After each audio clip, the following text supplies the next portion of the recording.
Hi, everyone. Thanks for joining us and welcome to Ad Age Remotely. I'm Janine Poggi, Senior Editor here at Ad Age, and today I am joined live by Laura Maness, CEO of Havas, New York. Hi, Laura. Hi, nice to be here. Thank you so much for joining us. It's my pleasure. It's great to be here, and I'm glad this worked out. Yes, we had a little improvise, as has become kind of our new normal. So it's great that we're live and it's all. I think at this point we have to be prepared for anything, screaming children and unstable internet connections notwithstanding. So, it's all good here. So before we get started on our conversation, though, for our viewers watching at home, if you have any questions or comments, feel free to leave them on our social channels, and we will try to answer them during the conversation. So, Laura, it looks like you are in the office right now. I am here at our flagship in Tribeca, New York. We open the doors for those that were desperately seeking a psychological safe space to get back to. And we're, it's voluntary now, but we're experimenting, and I'm here now. In fact, my son is 6, starting second grade today as we speak. So what are the chances that he would be meeting his teacher simultaneously to this live interview? But I'm really fortunate. I have a super supportive partner at home, and so that's happening simultaneously. What has it been like being back in the office? What are you seeing from employees? Was there, a desire to come back in, or are you seeing most people choosing to be remote at this point? Yeah, I think, the way we've been thinking about it is less about remote and more about flexible. Certainly leaning into the benefits. I think we were pleasantly surprised. It's been difficult to adjust, but not as difficult as I imagined that it might be. And we really have been able to manage our way through it quite well. It's been gradual. We've been super open and transparent about our plans. We've been listening and learning, and we're going to continue to listen and learn from our people about what makes for a great work experience and office environment in the future. And I think to solve for that, we had to take a step back and really think about the role that the office serves. And, the best definition that I've come up with that we've been talking a lot about is, when it's safe to do so, and it is, we will use the office intentionally to bring teams together to collaborate and socialize. But the key word is intentional. And I think, it will be all of the people some of the time, not necessarily all of the people all of the time. The world has moved on. So yeah, I've heard the office now as a creative hub or a place for people to get together to think creatively, brainstorm, and use it in that way versus like sitting down at your desk every day to make calls and emails. Is that sort of what you're envisioning? And what do you mean by being intentional necessarily? Yeah, absolutely. Coming together as teams, nothing replaces the opportunity and enabling conditions for some planned spontaneity, some serendipitous interactions. Obviously, we're definitely protecting mental health and safety is first and foremost. We've spent a lot of time and energy and have taken a lot of precautions to really create a space that's ready for the gradual return and to be able to serve its purpose, to bring people together. And so, based on the CDC and the New York State, like we've gone above and beyond just in terms of really trying to create the environment that will first and foremost, provide ease of mind around what that is. But once you get over the hump and start experimenting with it, it's really an invitation to flex our creativity and solve these challenges and work our way and feel our way through it together. Yeah, you mentioned your son doing remote learning, and especially here in New York, where there's a lot of uncertainty about virtual and hybrid models. What is sort of the flexibility, and how are you thinking in supporting employees who are juggling still parenting while also trying to work? Yeah, it's a big one. That's definitely one of the big themes. Commuting is one, and childcare is another. Homeschooling, and really just being able to continue, to provide resources, to lead with empathy and heart, and understand everybody's unique situations, and provide the construct and the framework for people to really be able to find, what works best for them, and still, meet the demands of the business. And it's a balancing act, but like I said, we're really operating with empathy here. We have backup childcare support. We have a new relationship. There's a wonderful company called Vivi just around the corner from us. From a proximity standpoint, right out of the gate with COVID, we had a Havas from home, and a parent's resource that we've continued to scale and expand. So this is something that has been, core to our strategy in supporting our employees and creating meaningful experience, and understanding that it's about your whole life and being able to show up as your whole self. So whether that's at home, in the office, or some hybrid in between, those core values and that principle won't shift. We have a Havas Parents website.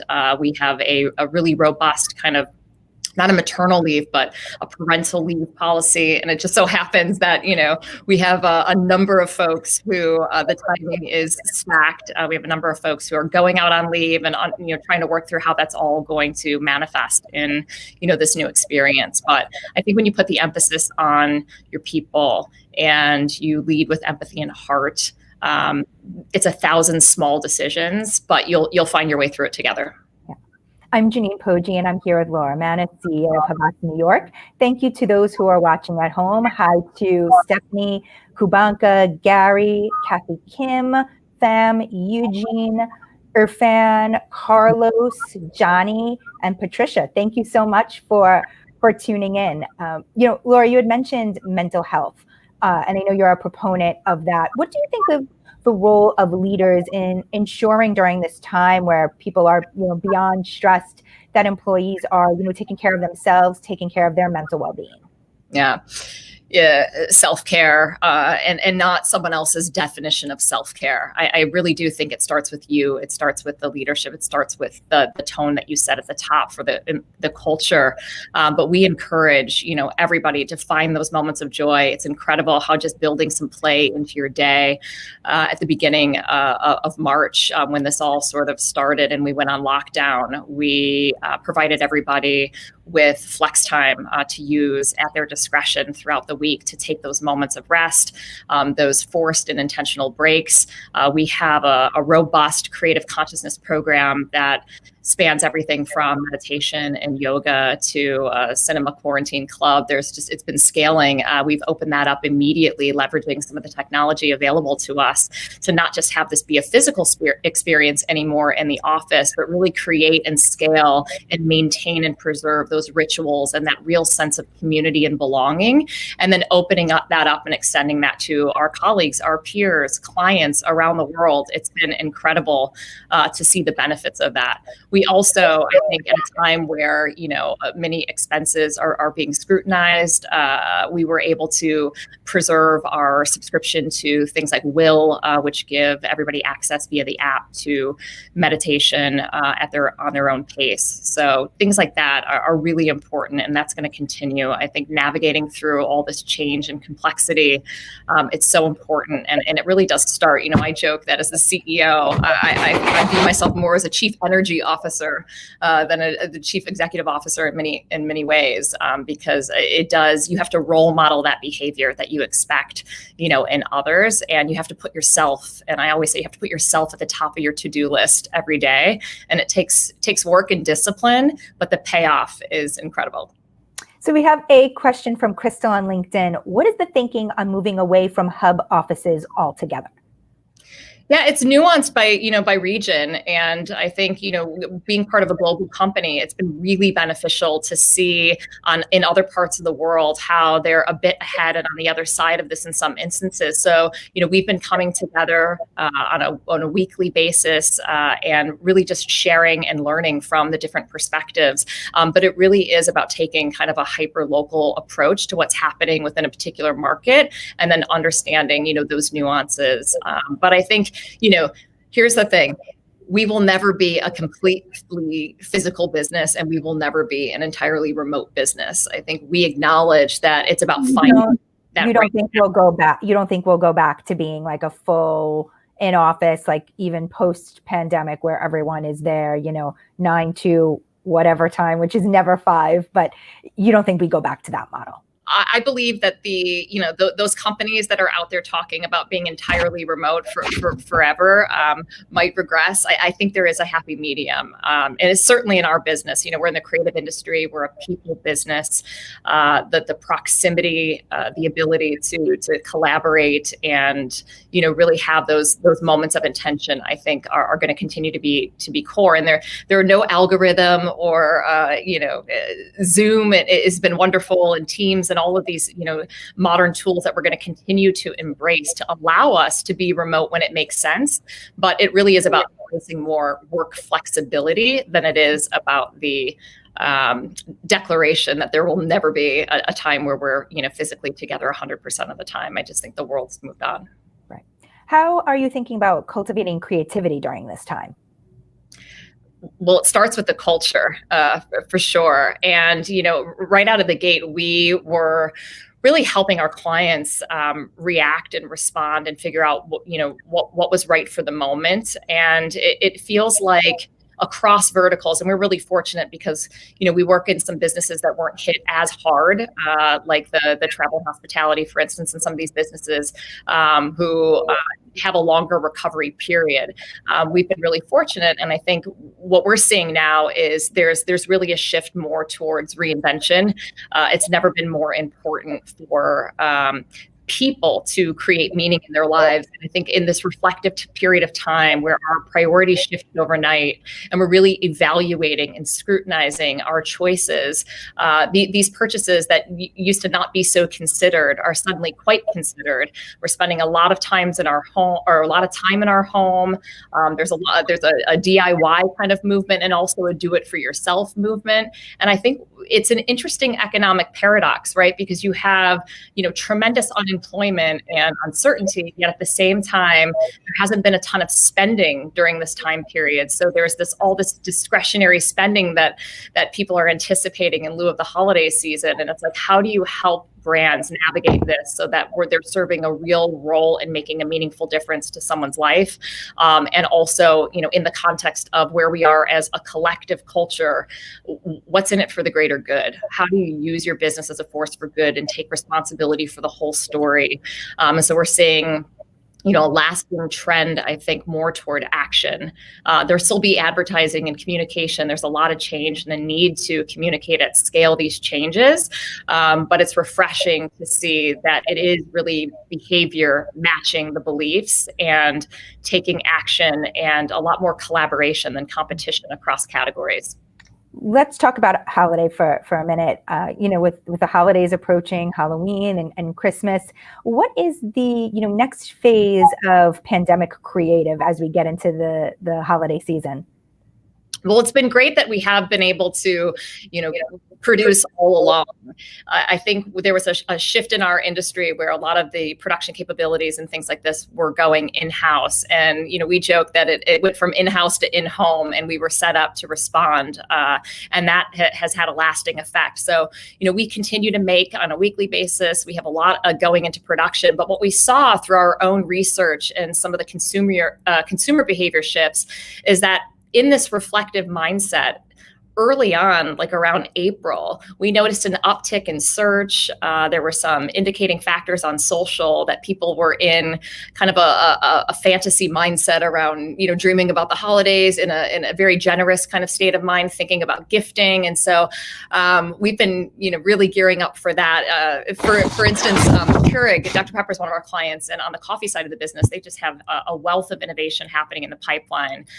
In fact, some new announcements will be coming out this week just about their brewer lineup, but we've been working with them to really think about how does this gifting and how does this product fit into the context of how people are living now and spending so much time in their homes. So I think those kinds of insights and really understanding, beyond a transaction and beyond getting someone to buy or give, what is going to be the lasting relationship that that person has with the brand, and what's the role that it will continue to play in their lives.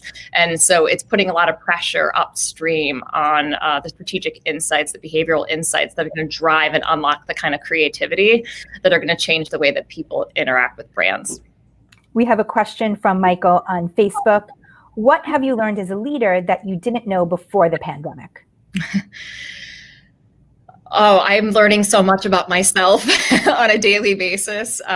This is an incredible gift in many ways, and I'm an optimist. And I think the silver lining is that, we have continued to come together and grow together.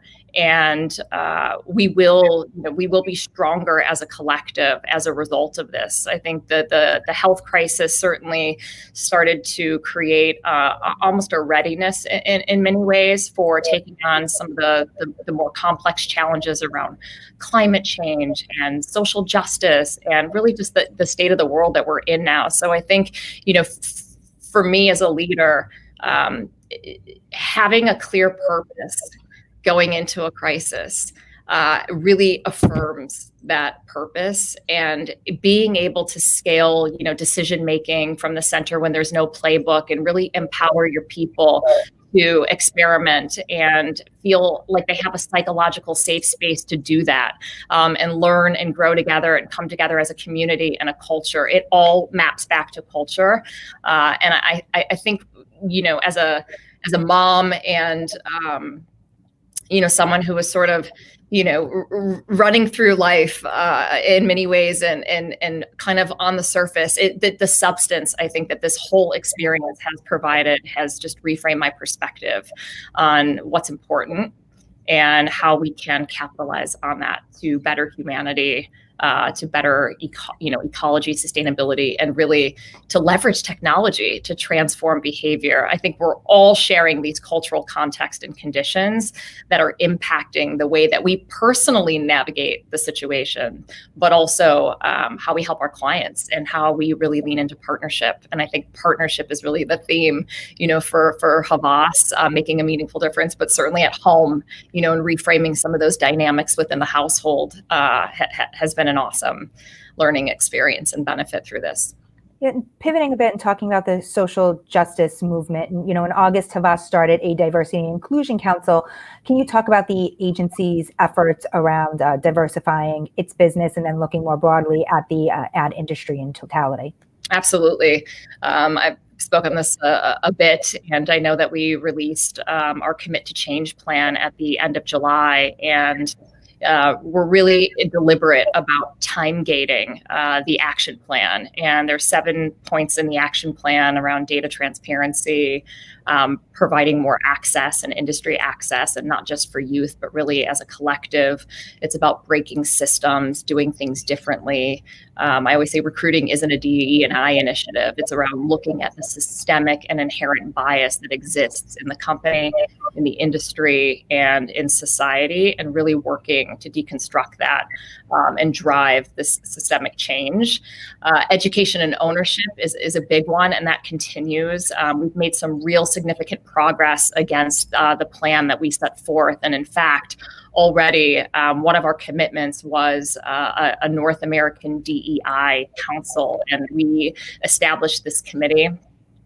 We put out a statement about that and their role, and we're already seeing the tremendous benefit and impact that it's having.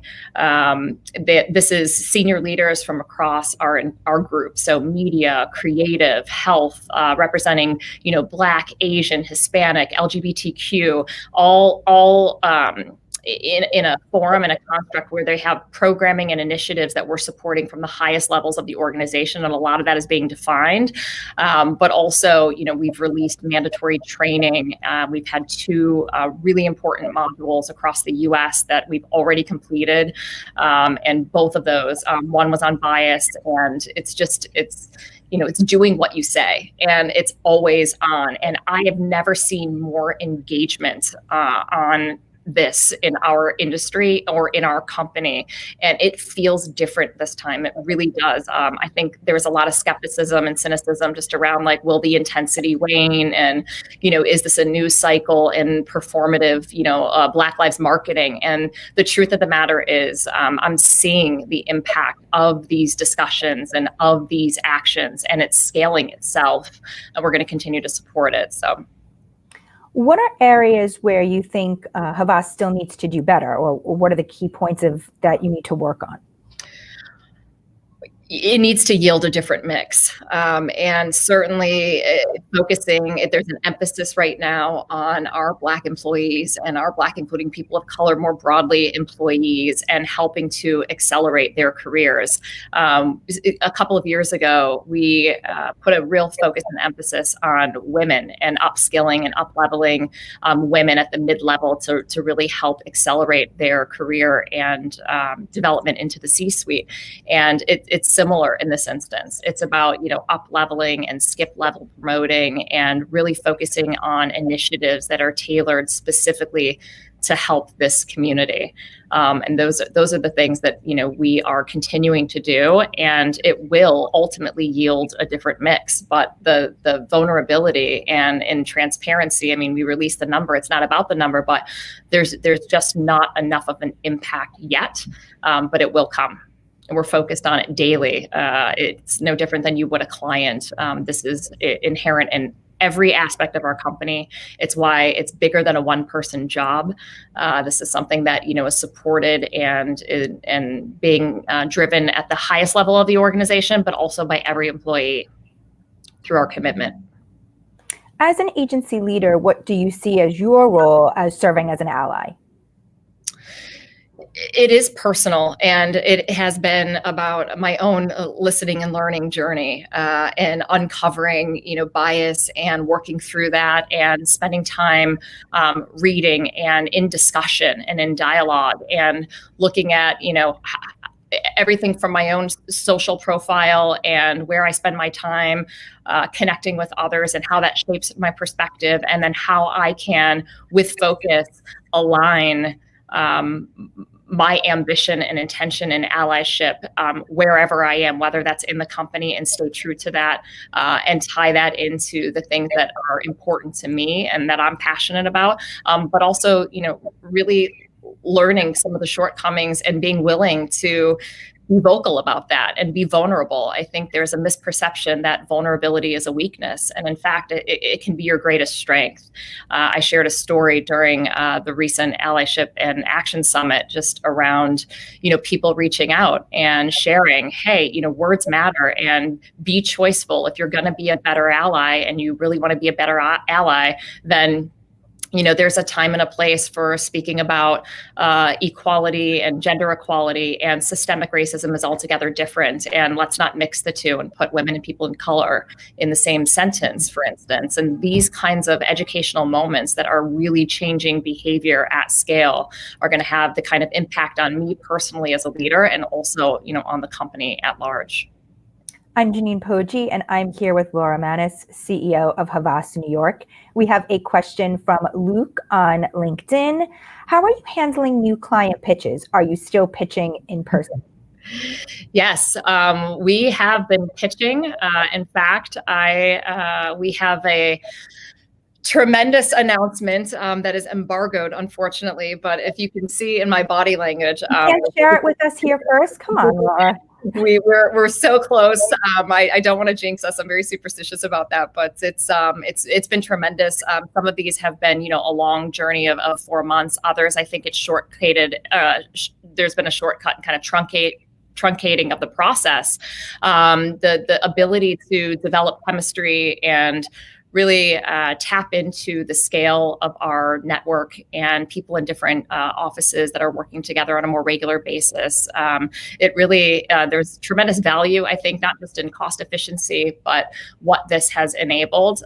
But we still have embraced the office even just in the last couple of weeks, getting back into putting things up on a wall and riffing and ideating and having breakthroughs in the seams when people are on a walk to the coffee. That stuff really does matter. But we're thrilled that we've been able to continue to pitch, through COVID, and I think it's going to continue to be a hybrid, just the same way we talked about the flexibility in returning to the office. For the most part, I believe that pitching will forever change. So just in speaking with some of the search consultants as well, and how it's impacting the process early on. I think there's some benefit to even how you brief a collective and the efficiency that drives, but nothing will replace, being in person and having that body language and that magic in the room. So I'm looking forward to the opportunity to get back to some of that as well. Are clients asking for in-person meetings at this time? Like, are we resuming those? Are you doing, now with restaurants in New York City going to start indoor dining soon? Do you anticipate that there'll be, business dinners and things like that starting? I can imagine that people would embrace that. I do think it will be gradual, and we have, we haven't had a situation where clients are asking us to be, specifically in their space. But we have always prided ourselves on, the kind of culture and environment that we have here. There's a lot of hot desking for clients in the past. We embrace that in our village model. I think it's inherent in the way that we work. It's very think out loud, collaborative, co-creation. And so we're looking forward to being able to provide that when we can. What's your outlook on the ad marketplace, for the remainder of the year? I'm optimistic. Like I said, it's if it's any indication, this is like typically a planning season. I think there's been so much pressure in the past on predicting and forecasting and laying these solid plans. And the emphasis has really been more on the agility and creating those enabling conditions that take some of that pressure off of knowing and being able to pivot and adapt to the shift in the market conditions, the shifts that are happening within businesses, the shifts that are happening in our own agency, and really embracing that. So this agility is not temporary, and the notion of planning, I think, is always on, and being able to adapt and optimize as we go. So I'm optimistic that, because of the duration, because we were on lockdown for such a period of time, and quite surprisingly, we're able to navigate that pretty seamlessly, all things considered. I think there is definitely some benefit to the proximity and getting back together in moments, but this has reaffirmed partnership, and we track this, qualitatively, quantitatively on a regular basis. And I was quite surprised at how much engagement. I thought, people are going to, this is just one more thing that they're going to have to weigh in on. And if anything, what we're hearing played back is just how valuable and meaningful it is to have trusted partners who have empathy and understand, the real job to be done, and can appreciate sort of the brief behind the brief. And just our model, it enables us to come in at any moment, end to end. It doesn't always have to start upstream with a big awareness driving initiative, but really being able to kind of play that whole end-to-end journey and help solve business problems at scale through creativity, which is why we get out of bed in the morning to begin with. And there's no shortage of problems to solve. And, I've been given this great advice, which I've said in the past, which is do not waste a crisis. So the silver or platinum lining for this will be, I think, the reaffirmation of these relationships and just how valuable they are. Thanks, Laura, for joining us. Good luck with the school year and being back in the office. Thank you so much. You too. It was great to talk to you. And Thanks. As always, thank you to our Ad Age crew, Alfred Mascaroni, Anna Sekula, Max Sternlicht, and Elise Liffring for making this live stream happen. And thank you for everyone for joining us.